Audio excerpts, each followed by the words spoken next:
We continue our reading of Turn Your Eyes Upon Jesus, an invitation to spend a year with your best friend, a daily devotional by author George R. Knight.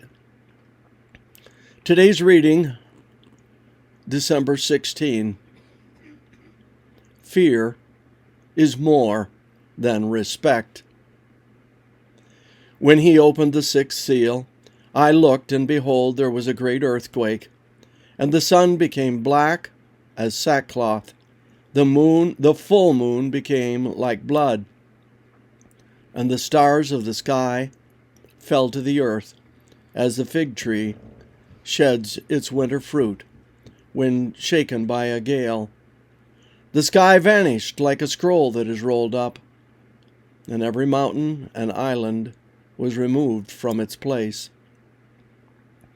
Then the kings of the earth, and the great men, and the generals, and the rich, and the strong, and everyone, slave and free, hid in the caves and among the rocks of the mountains, calling to the mountains and rocks, "Fall on us and hide us from the face of him who is seated on the throne, and from the wrath of the Lamb, for the great day of their wrath has come, and who can stand before it?"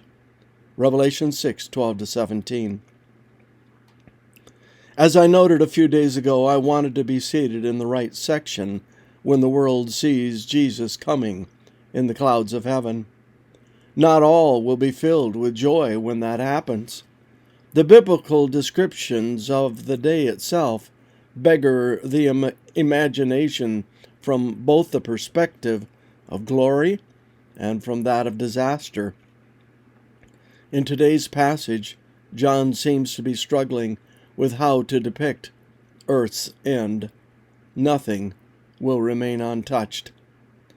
The description reminds me of that day when I stood at Ground Zero in Hiroshima, Japan, the very spot above which the first atomic bomb used in wrath detonated.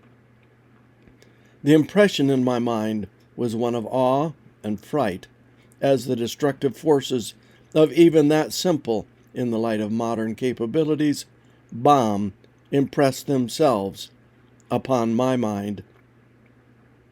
Yet that explosion is as nothing compared to what will happen at the end of world history. Fear is the only word that we can use to capture the reaction of those who have chosen to live by destructive principles opposed to God and His kingdom. All they want to do is to escape from the Lamb, but that is nothing new. They have rejected Him throughout their lives. When many modern people read that one of the Bible's last warnings is to call men and women to fear God and give Him glory, for the hour of His judgment has come, Revelation 14:7, they interpret fear merely as respect. It is respect, but as today's passage makes clear, it is much more than that. When dominion gets reversed at the end of time, many of those who created fear in others during their lives will suffer from fear themselves as they see their kingdoms and ways of life brought to an end.